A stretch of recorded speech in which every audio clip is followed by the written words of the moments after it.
Oh, I just lost my I think I just lost my microphone then. Sorry about that. So it's posting now three different posts that take into the account that emotional response that this sushi chef is trying to put across, avoiding the conveyor belt sushi spots, valuing tradition and authenticity. It's not just about what goes in your mouth, it's about the entire experience. Things like quality sushi isn't just a meal. So we've got a much more a well-rounded look at what sushi is rather than just simply saying, yeah, it's all about just sushi. So that's acting as a character. You're essentially telling ChatGPT to act as you or another person. It gives context for the response. So it's telling just to say, list these facts, but come at it from this particular angle. Pretend that I'm an LP practitioner. Pretend that you are a personal trainer. Pretend that you are a baker, a butcher, a baker, a candlestick maker, whatever it is you happen to do. Tell ChatGPT to tell the world what it is from your perspective, not just by listing facts. Number two, then we look at what is called burstiness and perplexity. What are burstiness and perplexity? Well, first of all, burstiness creates sentences of varying lengths and intensities.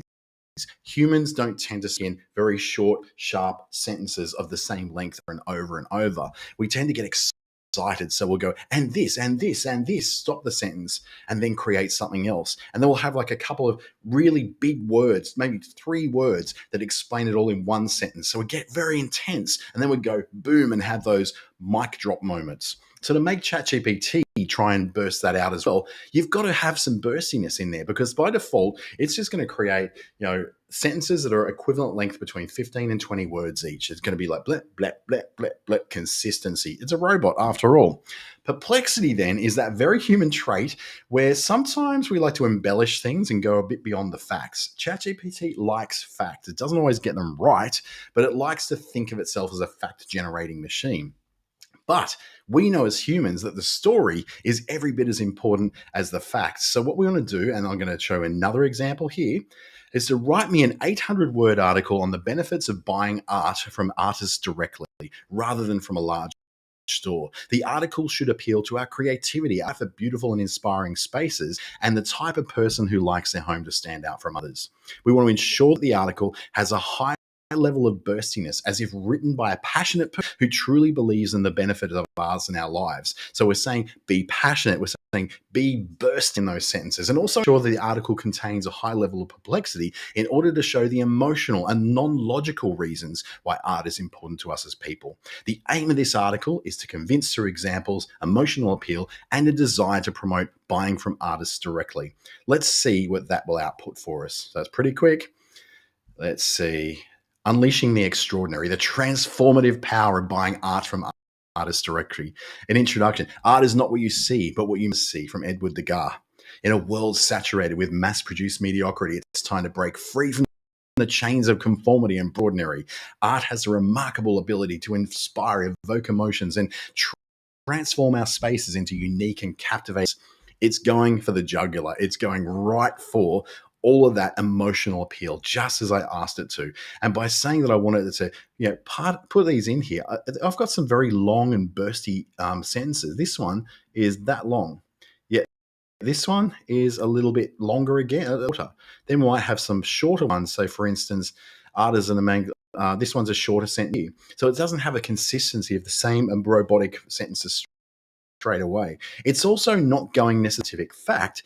It's going for ideas like the ripple effect, ideas like the emotional language and igniting the soul. It's not looking for scientific 1, 3 dot points. It's actually looking to emotionally appeal to who you are as a person to get you to buy art directly from the artist. So that's another example. There's so many examples to play with this.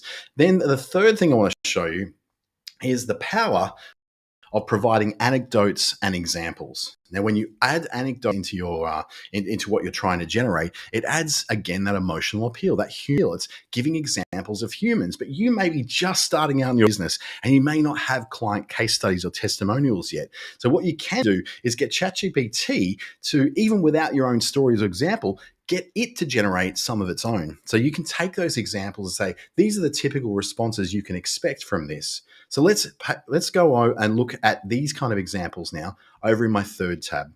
So give me three anecdotal examples of the successes that clients of a woman's life coach would normally encounter. Give each client a mix of names from different cultures, locate each in a town in Australia, and ensure that the obstacles that each had to overcome is unique, uncommon, but highly women between the age of 35 and 65. Don't be over the top with superlatives, but make it feel natural and in the form of relating a story rather than pitching a service.